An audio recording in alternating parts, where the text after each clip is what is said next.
Last December, Kim Jong-il's sudden death led to a lot of speculation regarding succession, whether or not it would be successful, whether or not this would bring instability to the regime and to the peninsula. However, we see no signs of that.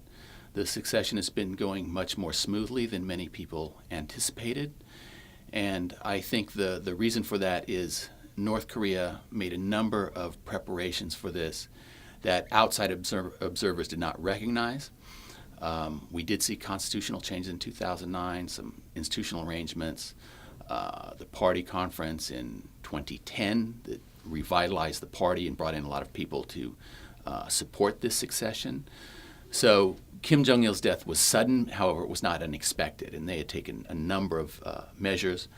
Many people had speculated that Kim Jong-un was young and inexperienced, and of course, all transfers of power and all political systems are difficult, but in particular, authoritarian governments.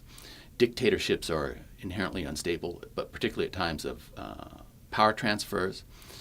But in North Korea, there are a number of factors that support this transition: the political institutions, the ideology, the barriers to any potential challengers who would like to challenge the succession.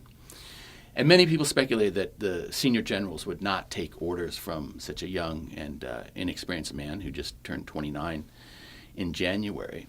However, that assessment is based on the premise that their interests diverge. And I would argue the exact opposite, that in fact their interests align.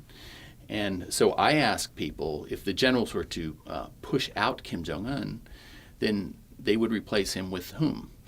The fact is, this is the exact guy they would like to have. Their policy preferences align. He's continuing the military first line of North Korea.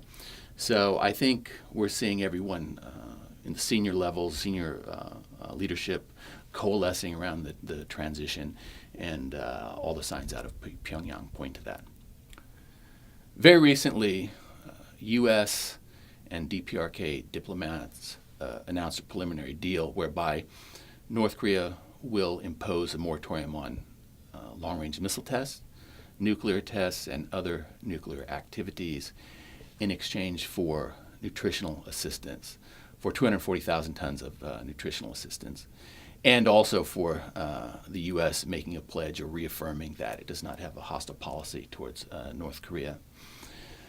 This is a preliminary agreement. The details still are being worked on, and even though many people had very high expectations or wanted to say this is a big breakthrough, I think we have to be very cautious.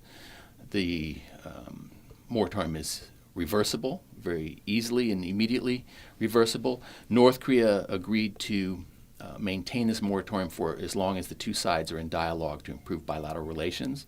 So I think that's a strong incentive to get back to the table. Many people had scoffed at or kind of belittled North Korea, mocked North Korea for their test failures in the past. They've tried to launch satellites. The satellite launchers failed. Their two nuclear tests were very low yield. However, we have to remember that every time they do these tests, it enables the engineers to go back and fix these problems.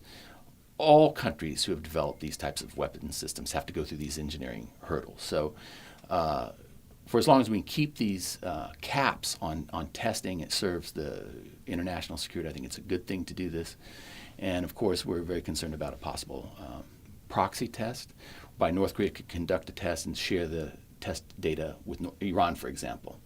So those are the kind of things that we really want to prevent. So I think it was important that they got this preliminary agreement, but we'll see how the details are worked out and if this leads to a longer process and sustainable process of denuclearization.